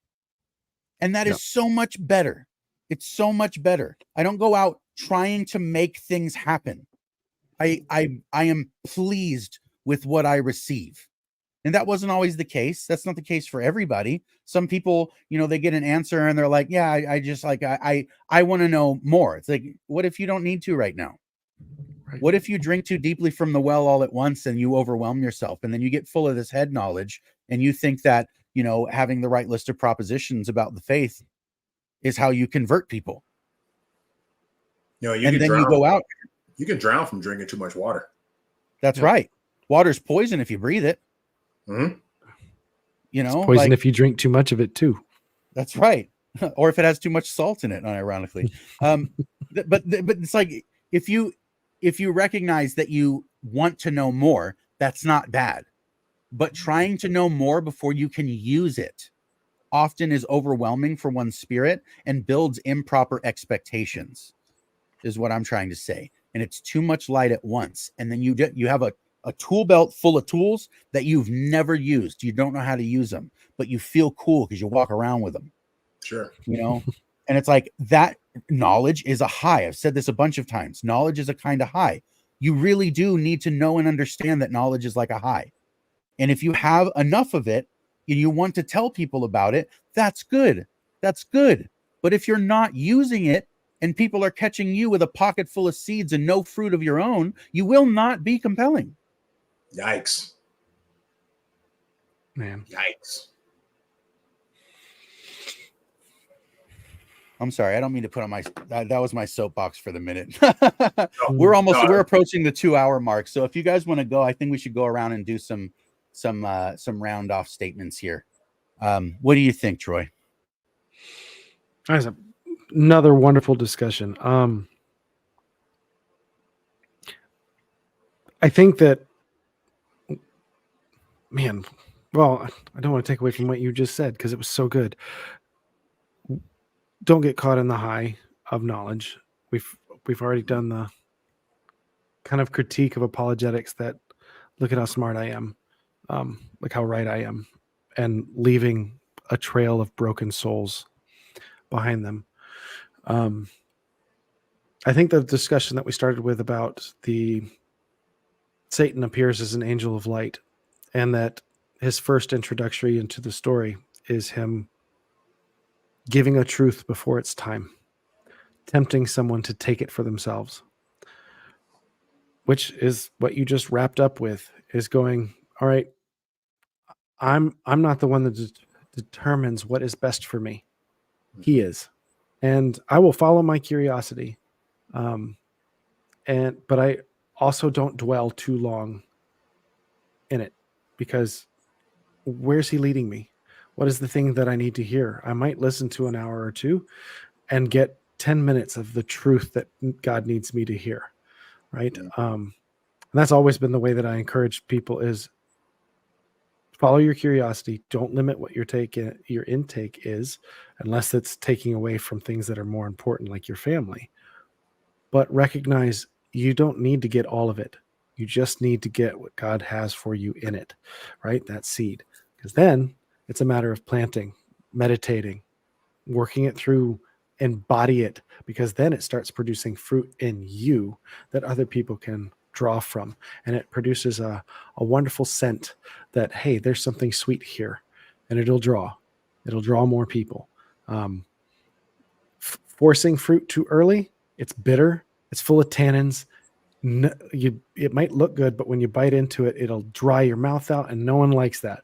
Mm-hmm. You have to sit with it, let it ripen. And sometimes that takes dry spells. The sweetest apples are always after a dry spout, because that's when it gives it time for those sugars to actually build. And I think when Scripture, across all of Scripture, not just Genesis, not just all the way to the end in Revelation, when righteous are always equated to trees planted by rivers of living water, recognizing that producing fruit that draws men to Christ is so important. You can't rush that process, but it is natural to who you are when you're connected to the vine.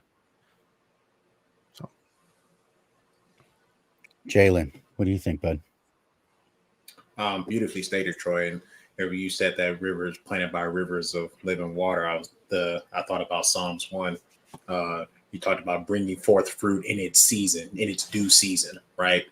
Like there's an element of patience there, right? That there's a process there that has to be acknowledged and has to be gone through in order to bring forth fruit at the right time, right? The right fruit at the right time. And I think so that's something for us as believers to be beholden to, is that, this we are on a journey, right? And that God has called us to a journey and an adventure where he reveals himself over time. And when you try to rush that process, you usually end up hurting yourself. You end up with knowledge that puffs up, right? You'll end up hurting a bunch of people along the way. But if you're willing to go through that process, you will have a revelation of God and a revelation of yourself in God that will not only sustain you, but that will serve as a light to those around you, those who are still in the darkness, even those who are in the light, for that matter. It will serve as a reminder to them that God is still in the transformation business from darkness to light, and it will show those who are still in the darkness that there's something different about this individual, and that ultimately points back to Christ being the light of the world. Spencer, what do you think? I have a hard time improving on St. John's words in 1 John 2:8-9. He says, I am writing you a new commandment that is true in him, Christ, and in you, the people who reflect Christ. Because the darkness is passing away and the true light is already shining. Whoever says, I am in the light while hating a brother or sister is still in the darkness. So I think it's just really important for us to remember that A, the darkness is passing away, and B, the true light is already shining. And that is something that we have been gifted both the glory and the burden to be able to carry into the world. And the world is looking at our light, and it will see Christ through us, or it will see something else through us. So I guess the takeaway would be light. Light is called good, I think, because darkness is not an opposite equal. Light is great. Darkness being a void can't be great in the same way light can be great. And when light arrives, darkness doesn't fight back. Darkness just isn't there anymore. Go ahead and turn the light off in your room and let the darkness be in there for a second. Turn the light on and see how long it takes for the light to beat the darkness. Just try it out real quick. And then walk inside and point your face toward the light and see how much darkness can touch you. Keep your eyes fixed on where you're going, and you are far less likely to stumble. Mm-hmm. And here's the thing. Keep your half empty glass that we're constantly aware of. Keep that under the spout where the blessings come out. I promise you won't be disappointed. God can, and here's the thing. The scripture talks about his word being a lamp unto our feet. Mm-hmm. Okay.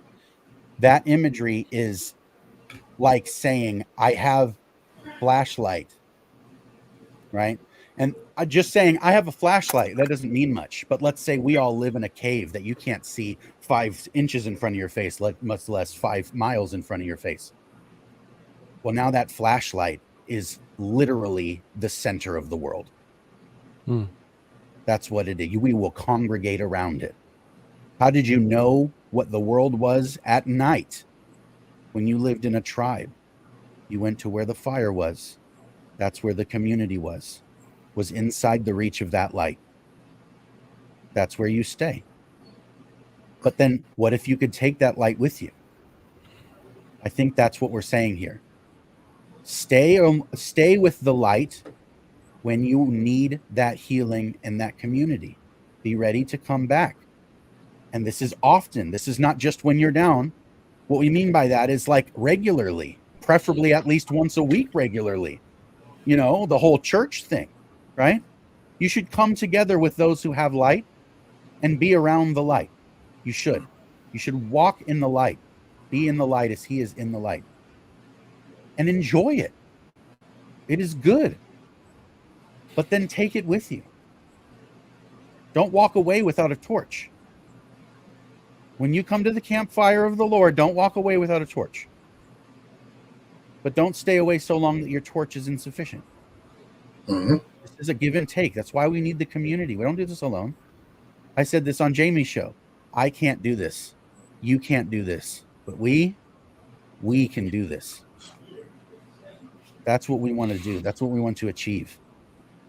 I am so blessed. I am pleased, y'all. I am pleased. I am happy. I feel really, really energized right now in a way that I didn't when we were starting. I am so blessed by that, even though bedtime is coming sooner than it was when I started. That's fine because I am just so happy. Spencer said his batteries are dead. So I guess he is stuck deaf for the rest of the show. If that's the case, then everybody say all the nice things that you have to say about. No, I'm kidding. Yeah, I'm really happy to see the way that this came out. It was cool seeing some of the faces in the chat, everybody coming, and it's just, I would love to come on your channel, Amber. I would be more than happy to do that very soon. And her channel is called Deep Calls Out to Deep, I believe. Am I right about that, Amber? Deep calls deep. That's what it is. Deep calls deep. Is that what it is? Okay. Right. Deep calls deep. I really appreciate the work that you're doing, Amber. You're very, very consistent, and I admire that a whole lot. It's not often that you find people that are very consistent, and so I appreciate that. Here's her channel. Go look it up and subscribe to her channel as well. Again, if you would, please check out also, let me see right here. Take this guy, put it here. Boom. This one as well, I'm going to bring up. This is Spencer's channel, Trauma Informed Church Kid on YouTube as well.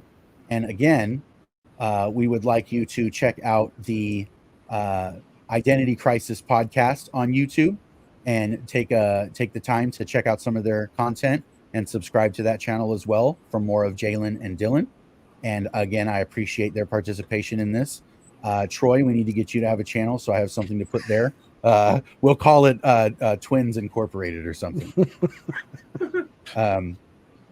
With that being said, I don't really have a date yet for our next conversation on Cosmic Corner, but be on the lookout for that.